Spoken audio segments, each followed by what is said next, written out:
On May 29, 2015, an Honor Flight of World War II, Korean, and Vietnam veterans and their guardians visited the World War II Memorial in Washington, D.C. This is an account of their visit there.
Guards! Halt! Halt! Halt! Ready! Place! Present! Halt!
It means a great deal because I was a part of it. I was the finance chairman, and it wasn't built by the government. And we're proud to say that it was built by individuals all across America, school children, people who didn't serve, you know, men, women, I don't know, just we all did it together, and we raised $170 million, and we had a surplus, so you know it wasn't built by the government. We had $17 million left over, which we still have to take care of the memorial in perpetuity.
So let's start off and tell me your name and who you represent here. I am Fred Ferguson, and I am Chief of Staff to Congressman Jason Chaffetz from Utah's 3rd Congressional District. What part of Utah does that represent?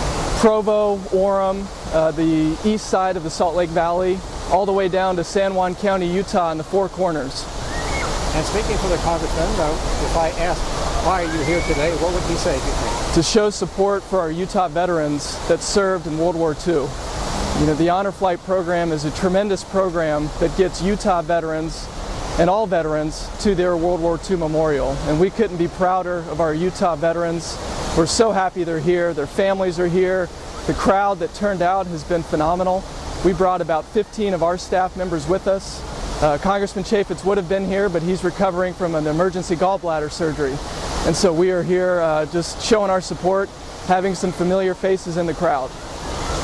What do you think this monument memorial represents to the World War II veterans? What they did, their service meant something. You know, they were known as the greatest generation, and this is a token that, you know, my generation and those after them can, it's a way for us to say thank you. And we just couldn't be happier to be here today.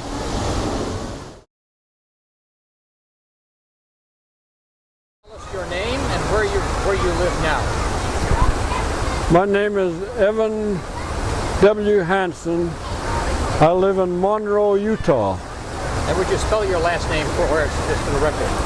Hansen. Okay, that's great.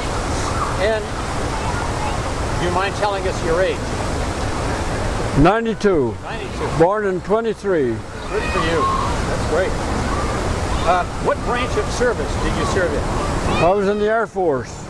Army Air Corps, right? Army Air Force. I was aerial engineer on a B-32 bomber, 4-engine. It was comparable to the B-29. Yes. Do you remember what you were doing on December 7th, 1941, Pearl Harbor Day? I think I was working in Latin America. But you had not, you weren't No, that was before. signed up by that time. Well, let me think. That's a long time ago. In 41, I would have been, in 41, I would have been in Pasadena, California on a Sunday, probably at church. And what branch of service did you serve in? I served in the Army Air Force. Oh, that's what I asked him, yes. And pardon me, what theater of war did you serve in? I was still in training and flying in Texas when the war ended, so I never went overseas. Good for you. I was sent back to Utah for overseas assignment. We lined up attention, ready to ship out, and said all men who's certain age and have been in service certain number of years fall out. Half a dozen of us fell out, and we were sent to Louisville, Kentucky for discharge. Good deal. And at the time, as I remember, they gave us $110 to fly home on. I went down to the depot and told them I wanted to go to Salt Lake City through New York, and they sold me a ticket. And I wanted to see a live opera and had to stay in New York 6 days to be able to do that. So I was in New York 6 days, had a cot, I was in uniform of course. I had a cot with the clean sheets for 50 cents a night. I then spent 3 days in Washington, D.C., so I was right here for 3 days. Then I spent 3 days in Chicago. I don't think my mom ever forgave her soldier boy for taking so much time in getting home. Well, this place has changed a lot since the 1940s. Indeed. But it's sentimental being here again. Yeah, sure. Very sentimental. Now, did you have any exciting moments during your service time? Yes. When I was in Texas and we formed a crew for the B-32, on takeoff, we just got airborne and the gunner called out, "Fire in the outboard engine, left outboard." Well, I was aerial engineer sitting between the pilot and co-pilot, so it was my job to put out that fire. We circled the field and landed, no fire. No fire? That's when we hit the ground. Well, when you were finished your service, what did you do afterwards, once you got home? Interesting story. I had a desire to go to university, but I was living in California part-time with uncle and aunt. Previously I'd built airplanes for the war with Lockheed Aircraft Company. And then when I went into service, I was in 3 years, discharged, was home on the farm for 2 years, and then went on an LDS mission to Hawaii. After that, then I went to BYU, graduated, In 53. Got married some point in there. Well, when I was younger, I determined that I wasn't going to marry until I'd had a college degree, until I had did my duty in the service and filled an LDS mission. By the time I achieved all of these, I was 31. And so I married at 31, but we've had a happy, happy life after. Still married? Yes. Good for you. My first wife passed away. She had MS for 35 years of our 42 married years. She passed away. Fortunately, I had taught dancing in a church program when I was discharged from the service. And we had a 16-year-old beauty in our ward. I didn't think she'd ever agree, but she agreed to be my dancing partner as we taught dancing. And happily, many, many years later, after she'd raised a family, then we married after her husband passed away, after almost 50 years of married life. And so she was married, she'd been married for a long, long time. Her name at that time was Glenna Jelander from Monroe.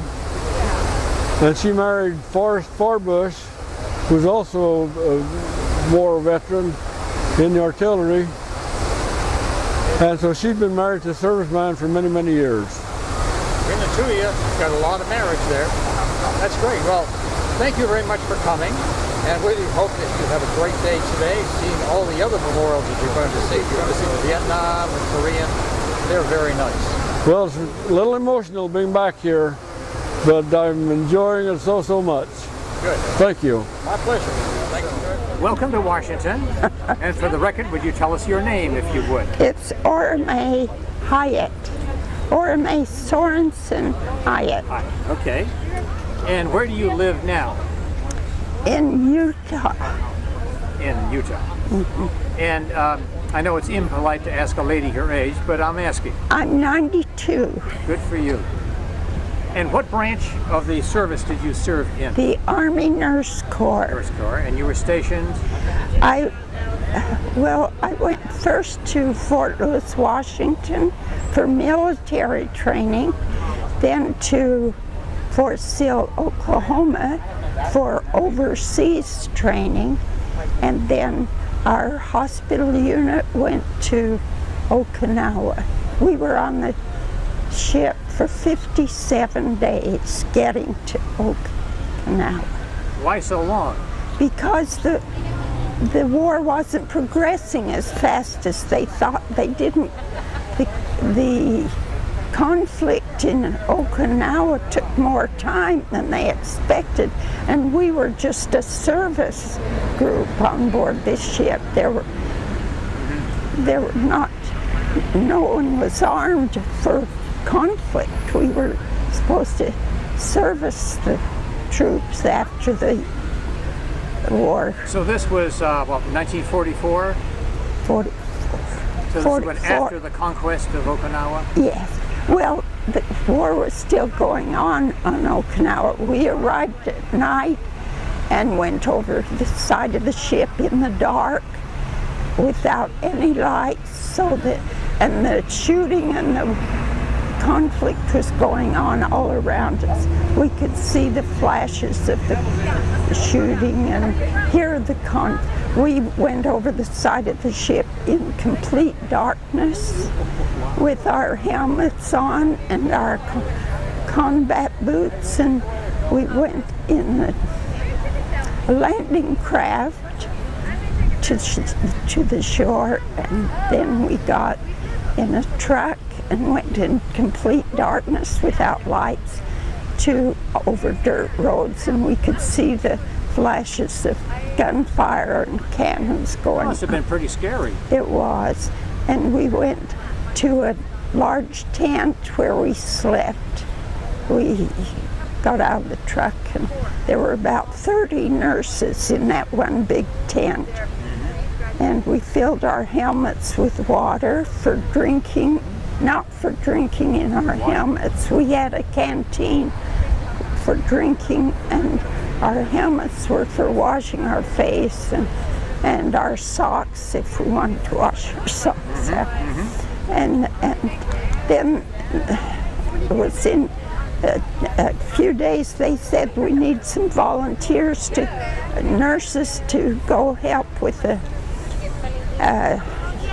hospital that's up close to the front lines, and I was one of the volunteers. We went there and helped take care of the wounded when they were brought, and cleaned up their wounds and got them ready for surgery or whatever they need. Did you do post-surgical work or pre-surgery, and then afterwards the post-surgical, post-op. So you did it all? We did, and we took care of some of the, while we were there, we took care of some of the prisoners that had, from the Bataan death march, that had survived and were released, and they were too weak to travel home, so we took care of them. Some of them were so weak they couldn't feed themselves.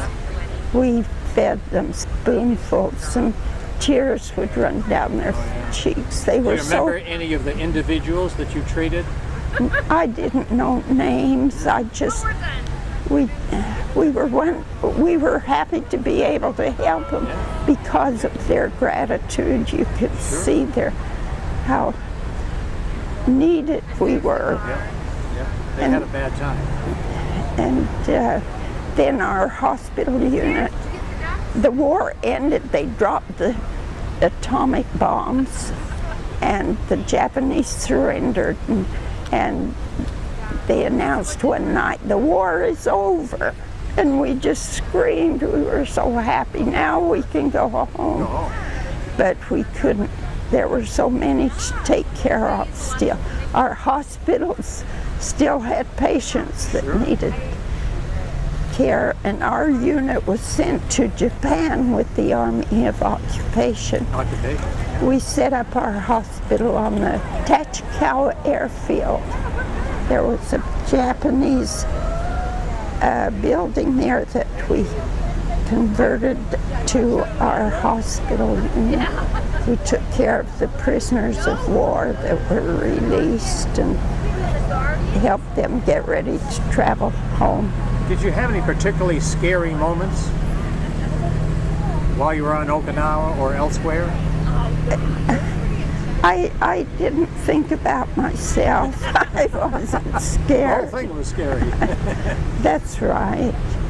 On board the ship, one time they had an alert, and they said, man your battle stations, and everyone was supposed to get on their life jackets, and complete silence because a submarine was sighted that was, and I thought, I'm not a good swimmer, and I haven't seen land for weeks, and I thought no one will ever know what happened to me because they'll never find my body. And that was a frightening moment. I really prayed at that time. But that was, I think, the most frightening time, when I thought I might be shipwrecked and not be able to swim. We'd been on the water so long. Well, so did you stay in the Army after the war was over, or did you muster out? We had to wait for discharge orders. So the war was ended, and we were so happy. Now we're going home, but we still had sick patients, and the hospital didn't get emptied overnight. But once you got discharged, you were out of the Army then? They discharged married nurses among the first ones to go home. And you were married at the time? Yes, I was married. We hadn't had mail for a long time, but I waited. Well, I was one of the married nurses that got a discharge, and so I went home, and it took 4 days to fly home. We landed at different islands and refueled and changed planes, and when we got close to California, we were watching. It was nighttime, and we were looking for some familiar landmark to see what part of the States we were coming in, and we saw the Golden Gate Bridge in the dark down there. It was all lighted. We could, and we knew it's California. But then along the coast, it was spelled out in lights, words, "Welcome home, well done." That was for us, and the tears just rolled down my cheeks.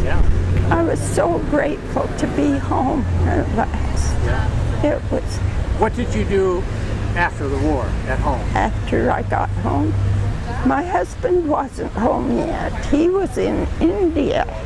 He'd been, and so he had to wait for discharge orders. So I worked in the hospital where I trained in Salt Lake as night supervisor for several months until he got discharge orders. And then because we were married, my home address had been changed to his, which was near Chicago, Illinois. And so I wanted to be there when he came home. And so I went to Fort Sheridan and waited.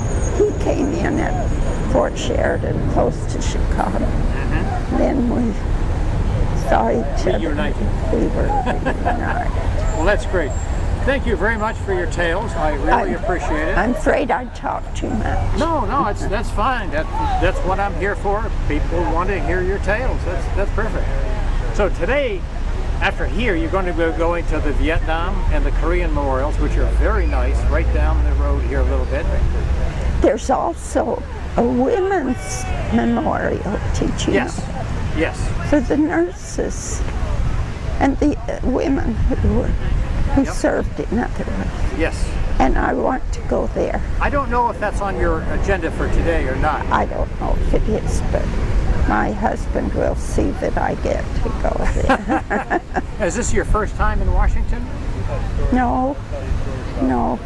My son has been working here, and he told me about this women's memorial, and I was invited to come with this group. This is such a wonderful, they pay our way. Oh yeah. Pay for it. Well, it's nice except for the darn airplanes up ahead making all the noise, but that's all right. Oh, you can eliminate the extra words I put in.